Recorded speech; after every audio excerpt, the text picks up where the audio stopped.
Baik, Assalamualaikum warahmatullahi wabarakatuh. Alhamdulillah, amin. Wassalatu wassalamu ala asrofil anbiya'i mursalin wa ala alihi washabihi ajma'in. Mari kita lanjutkan materi pada kali ini. Materi pada kali ini mengenai desain interface. Ya, dimana sebelumnya di pendahuluan kita telah jelaskan bahwasanya desain interface itu salah satu bagian dari desain formulir. Hanya saja desain formulir ini berbentuk formulir elektronik kalau istilahnya. Hanya saja dan hanya saja lagi beda ya. Beda untuk formulir elektronik dengan desain interface. Kalau formulir elektronik biasanya formulir yang dibuat di dalam komputer. Kemudian formulir tersebut dijadikan kertas atau di print. Atau formulir elektronik juga ada yang menganggap bahwasanya formulir itu ada di dalam komputer dan diisinya di komputer, tapi berbentuk formulir gitu ya. Nanti tinggal di print. Jadi kembalinya di print juga gitu ya. Formulirnya gitu.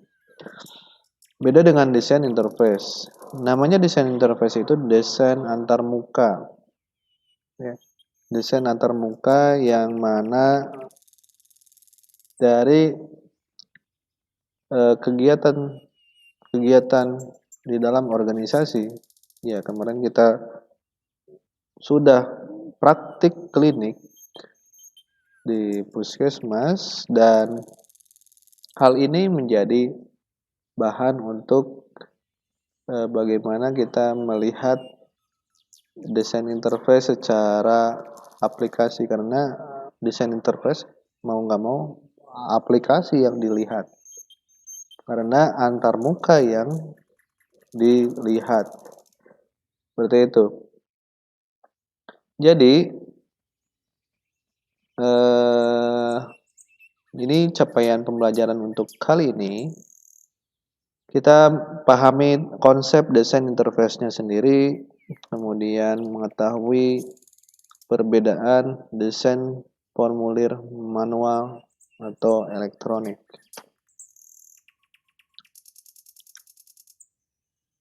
Nah ini ya, ini mungkin yang kemarin atau sebelumnya atau di dalam mata kuliah desain formulir itu dijelaskan tentang header, kemudian apa lagi, judul, penomoran, nomor formulir gitu ya, mudah-mudahan seperti itu yang menjadi syarat bagaimana desain formulir itu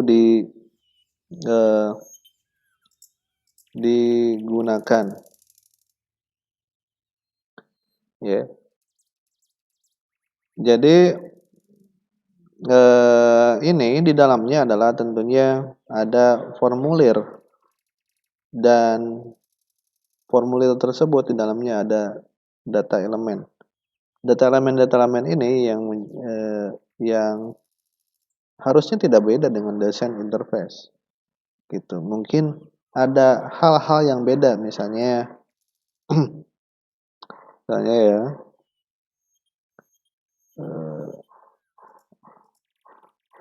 misalnya ini nih, misalnya ini yang bedanya ya, yang beda nomor RM di sini dibuat dalam kotak-kotak seperti ini. Nanti di dalam desain, di dalam komputer tentunya tidak ada kan. Malah kemarin kalau dilihat, kalau diperhatikan secara sesama, nomor RM yang ada di sana itu adalah otomatis. Tuh ya, otomatis. Berarti ada penomoran otomatis. Walaupun itu mungkin tidak sesuai dengan kaidah penomoran yang nanti akan menyusahkan untuk penjajaran dan penyimpanan. Seperti itu. Tuh. Dan ada nama lengkap dan lain-lain. Itu ya, ini mungkin secara kertasnya.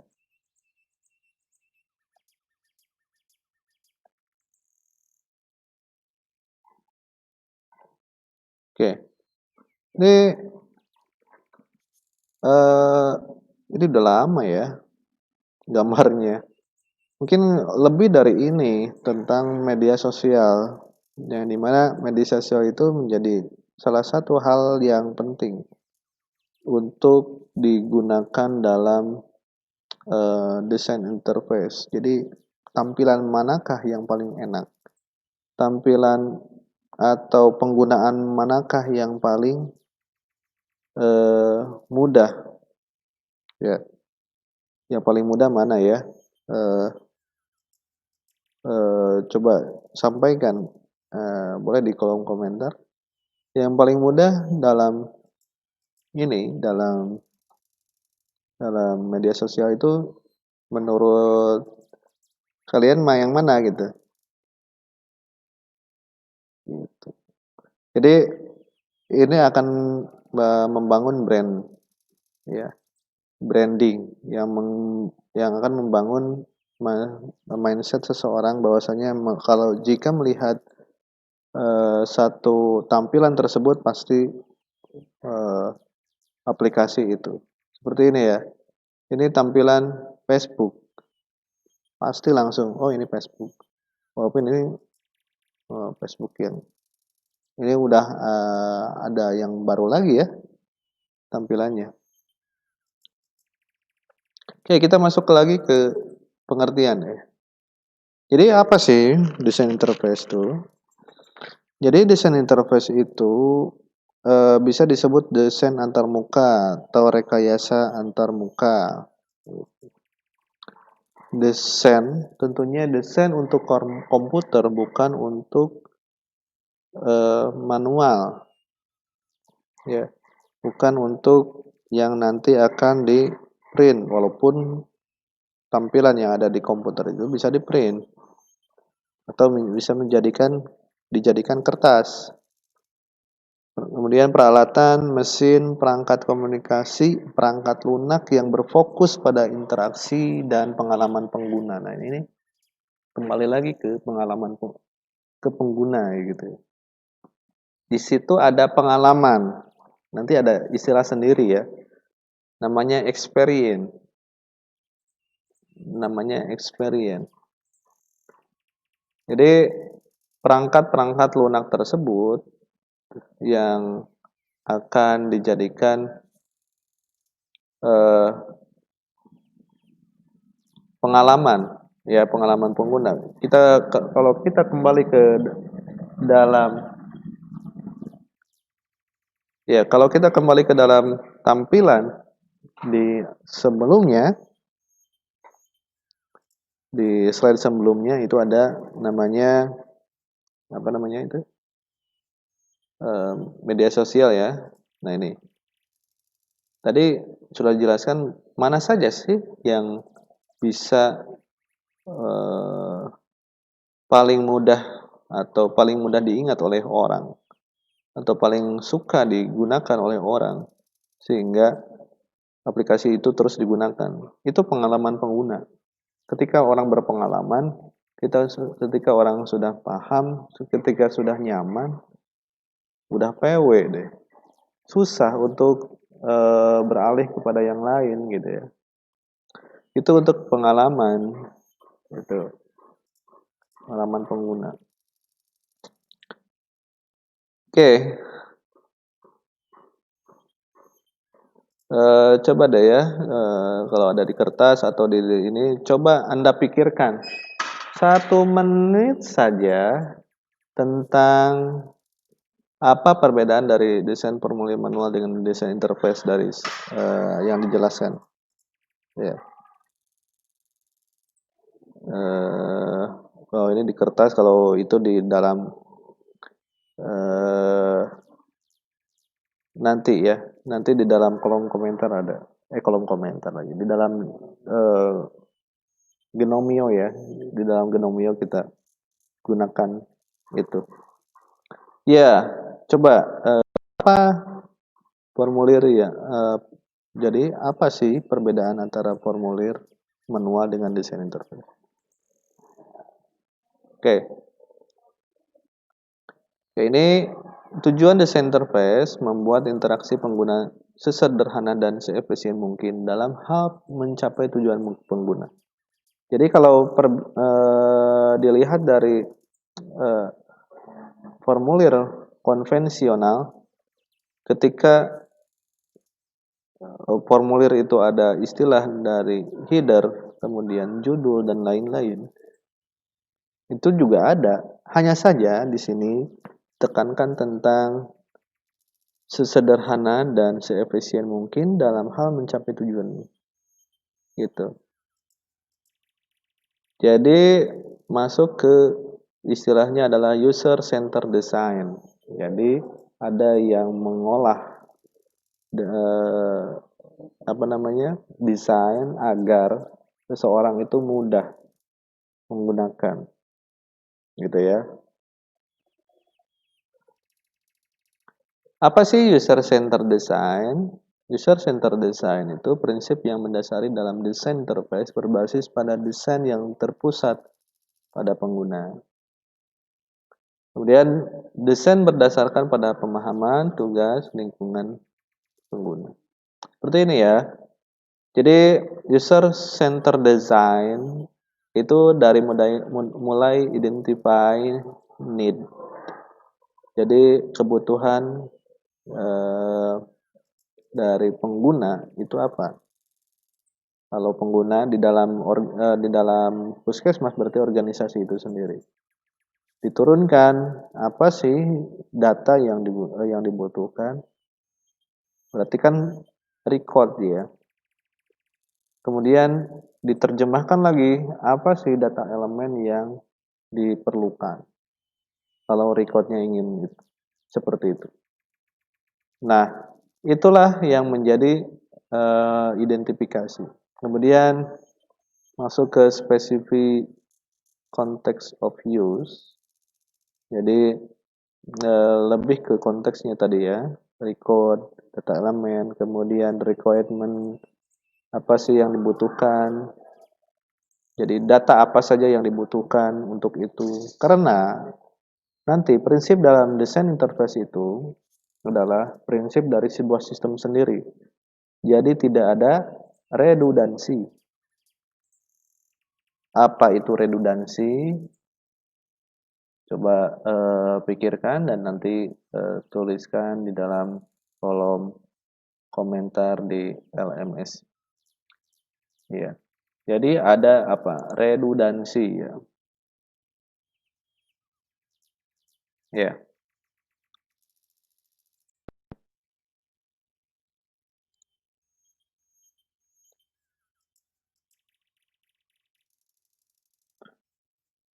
Kemudian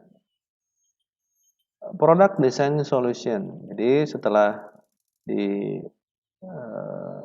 kebutuhannya diterjemahkan, kemudian apa sih produk yang kira-kira cocok untuk diimplementasikan, ya.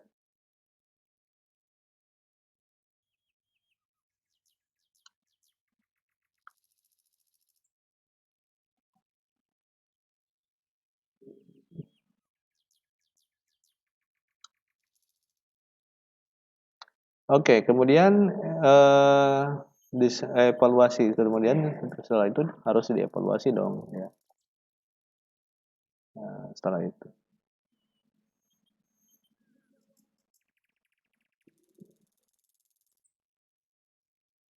Nah, ini user interface. Di mana di user interface itu terdiri dari bagaimana visual design, interface design. Ya, kalau antar muka berarti nggak satu muka aja sebenarnya ya. Antar muka. Bagian-bagian tampilan, kumpulan tampilan ya interface itu. Walaupun ketika kita menjabarkan secara spesifik tentunya dalam satu tampilan itu sih. Tapi secara keseluruhan interface itu dari kumpulan dari sebuah antarmuka. Kemudian grafik, ya, ada sebuah grafik. Kemudian grafik itu ya gambar gitu ya, atau berbentuk visual gitu.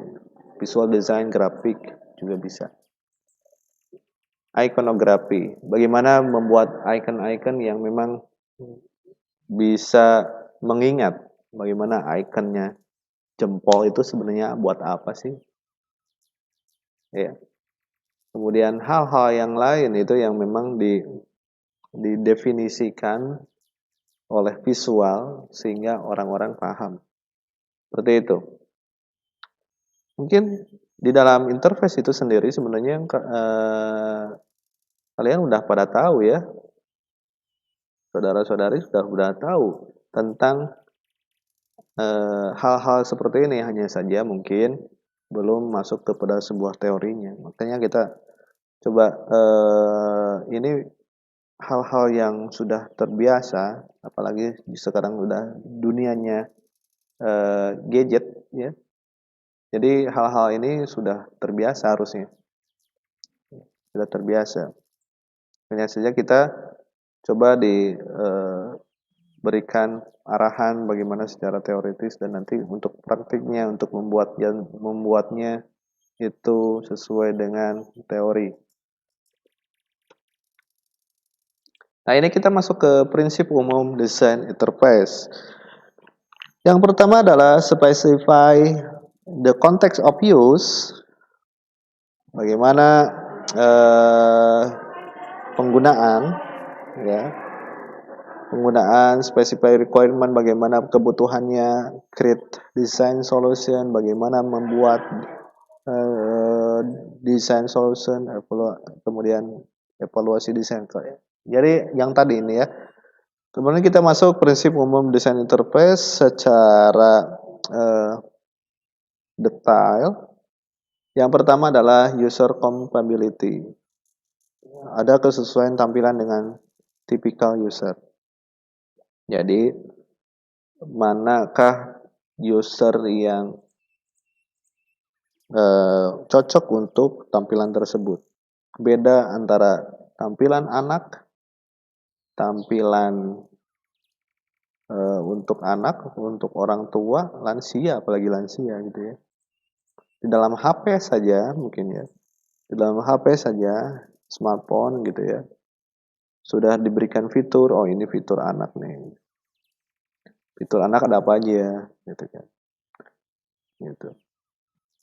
Jadi selain tampilan tersebut juga nanti ada keamanan gitu ya. Nanti di ini berikutnya. Jadi tentang keamanan di dalam desain interface itu sangat berkaitan ya. Sangat berkaitan.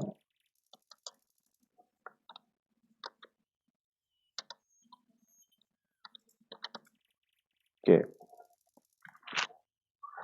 Kemudian ada product compatibility. Memiliki tampilan yang sama untuk orang ahli atau awam. Nah, ini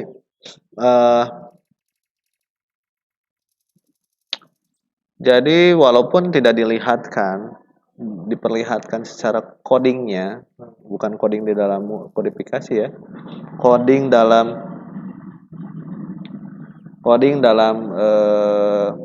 pemrograman gitu ya. Walaupun tidak diperlihatkan, hanya saja tampilan orang yang buatnya atau yang disebut dengan ahlinya itu harus tahu bagaimana sih tampilan orang awam gitu ya. Jadi kita kalau di dalam orang desain itu harus tahu bagaimana kondisi orang dan harus mencicipi ya. Harus merasakan bagaimana orang tersebut menggunakan aplikasi itu. Misalnya kita harus menjadi anak kalau sebagai anak gitu. Kalau misalnya membuat sebuah aplikasi di dalam pembuatan untuk peruntukan anak. Gitu. Artinya harus tahu ilmu-ilmunya, ilmu-ilmu tentang psikologi anak dan lain-lain. Itu sangat kompleks sekali sebenarnya ini. Kemudian ada task compatibility, tugas yang dikerjakan harus sesuai dengan tampilan. Ya, tugas artinya tugas atau apa yang harus dimasukkan gitu. Tugas kalau di dalam organisasi itu tugas apa di pendaftaran itu ngapain aja gitu kan. Gitu. Jadi jangan sampai berbeda sekali gitu ya. Apa yang ada di dalam pendaftaran di ketika mengarah ke eh, desain interface itu tidak berbeda sama sekali. Kemudian ada workflow compatibility. Alur dari satu pekerjaan harus sesuai dengan SOP yang ada. Dan konsisten ya, ketika ada save maka save lagi gitu. Ya ini masih banyak ya, ada familiar, ada simplicity, simple, direct manipulasi, bisa dilakukan shortcut ya, ini ya mengerjakan sesuatu menggunakan shortcut tab atau spasi dan lain-lain ya, atau kontrol shift F3, shift F4 untuk close, itu kan uh, shortcut ya, kontrol. Kemudian berikan kontrol ini memberikan kontrol penuh untuk user. Jadi user bisa menjadikan aplikasi itu menjadi bagian dari dirinya gitu ya biasanya. Ya, kita tahu di dalam WA, Instagram itu kita seperti kita memiliki, padahal itu bukan punya kita gitu ya.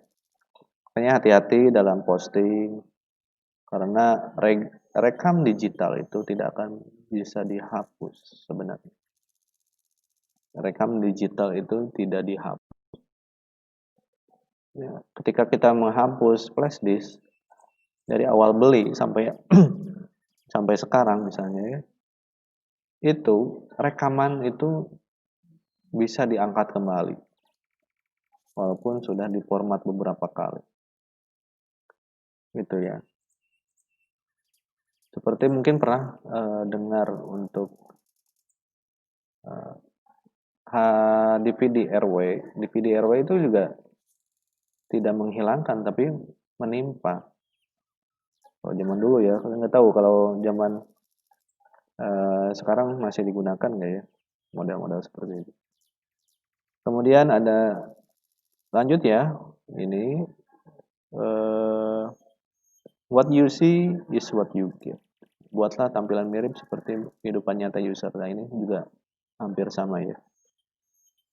Kemudian ada flexibility, bisa digunakan mouse, bisa menggunakan touchscreen dan lain-lain. Kemudian responsibility, gitu ya. Responsibility bisa digunakan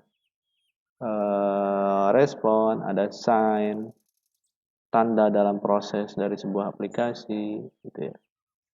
Kemudian invisible teknologi user tidak penting tentang algoritma tadi ya tadi. Robustness, handal. Seperti itu. Protection, melindungi user dari kesalahan. Nah ini ya, ada edit, delete, gitu ya. Edit, delete, itu juga bagian dari protection. Kemudian ease of learning, aplikasi mudah dipelajari. Ease of use, aplikasi mudah digunakan. Ya,